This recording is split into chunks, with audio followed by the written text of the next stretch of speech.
I was at Riverside. Welcome to our second midweek vlog, and this is really just our way to touch base with you during the week. This is our second in a series called Coming Home, based on the parable that Jesus tells on the prodigal son. And last week we saw the younger brother. He went out into the world and kind of experienced the worst of it and came home and just found love and compassion from his father. And this week we notice how when the younger brother comes back, the older brother, he's angry.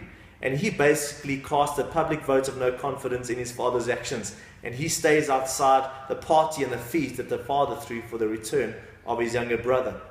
When the father asks him, "Son, what's going on?" the son says, "Dad, but I've been slaving for you and I've never disobeyed your orders." And we realize that probably the biggest problem for the older brother was his pride. His pride in his actions and in his work. "Look, Dad, I've been slaving for you." And his pride in his morality. "Look, Dad, I've never disobeyed you." And he was really looking down at his prostitute, loving, returning younger brother. And we see that the older brother had really missed out on a vital and joyful relationship with his father. Now, the sad thing is the way Jesus ends telling the story is that the story ends off with the younger brother, the one who had done all these sinful things, coming inside and experiencing the grace and love of the Father. And the older brother, the story ends with the older brother being outside, not coming into the feast. And it really seems like possibly the pride in the heart of the older brother causes him to be more lost than his younger brother. Listen to what James 4 verses 6 says here. It says, "God opposes the proud, but gives grace to the humble." So God opposes the proud. And really we start seeing that pride is a very, very dangerous thing for us to have. And we realize probably one of the most difficult things for the older brother to do is to swallow his pride and accept his younger brother the same way his father has.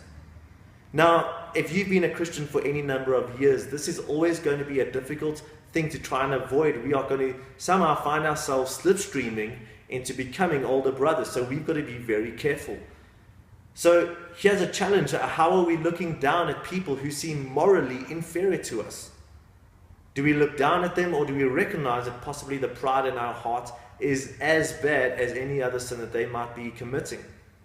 And also, we need to challenge ourselves in how we tend to get comfortable with people who are like us and people who are morally like us, but we can sometimes become quite uncomfortable with those who are experiencing grace and acceptance yet have come from a morally questionable background. The biggest problem about pride, though, is that it is such a blind spot. So the challenge is this, and here's the challenge to us, church. Who do you know that has permission to tell you if pride is becoming a problem in your life? Because if we are to think about it ourselves, we probably won't see it. So we need to really give someone permission to speak into our lives in that way. It might be a difficult conversation, but it is well worth it. And guys, we're going to be chatting more about this series this week in small groups and next week, and new series coming up. So if you want to wrestle more with these issues, we really encourage you guys to get in touch with a small group so that you can wrestle with this and engage with these lessons and more with people and brothers and sisters who are in the same place as you.